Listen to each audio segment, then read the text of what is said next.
Enfin, je vous emmène sur les rives du Lez où la loutre a élu domicile, une installation étudiée de près par les chercheurs du CNRS.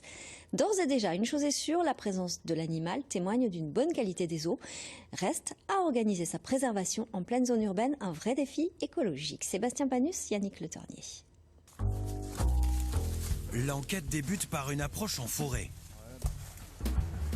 Après quelques hésitations, la scène de crime est enfin localisée. Sur cette berge, les détectives recherchent des épreintes. Ah, bah là il y en a une. L'épreinte, c'est le nom de la crotte caractéristique de la loutre. Elle est très différente des crottes des autres espèces parce qu'il reste des ossements ou arêtes de poisson. Et sa particularité aussi, c'est qu'elle a une odeur très agréable, elle sent le miel en fait.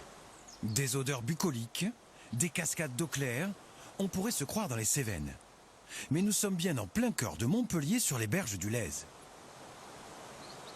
Ces spécialistes y étudient l'installation récente de la loutre. Et encore une fois, les crottes sont des indices décisifs. C'est une véritable enquête et on peut aller beaucoup plus loin parce que là c'est juste à la vue. Mais en fait on peut faire des analyses génétiques sur ces crottes. On peut savoir son origine géographique, on peut avoir son identité individuelle, sa carte d'identité en fait à partir de la crotte, quoi. Le poids des épreintes et le choc des photos. Une vingtaine de caméras a été installée le long du fleuve pour capturer une preuve vivante de la présence de la loutre. Cette fois-ci, c'est un renard. Mais il y a quelques jours, la loutre s'était laissée filmer. Une bonne nouvelle pour le milieu, car ce mammifère est très exigeant sur la qualité du gîte et du couvert. C'est le cas dans le Lez en particulier parce que la qualité de l'eau s'est améliorée au cours de ces dernières années. Et puis aussi, il faut que les berges du fleuve soient en bon état pour lui permettre de se reposer, de circuler, de se reproduire.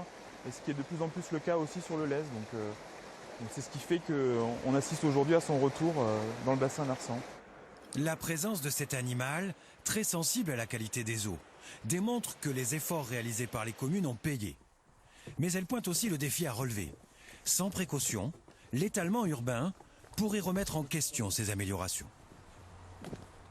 On peut arriver à mener de la préservation de la biodiversité, du développement, de l'aménagement.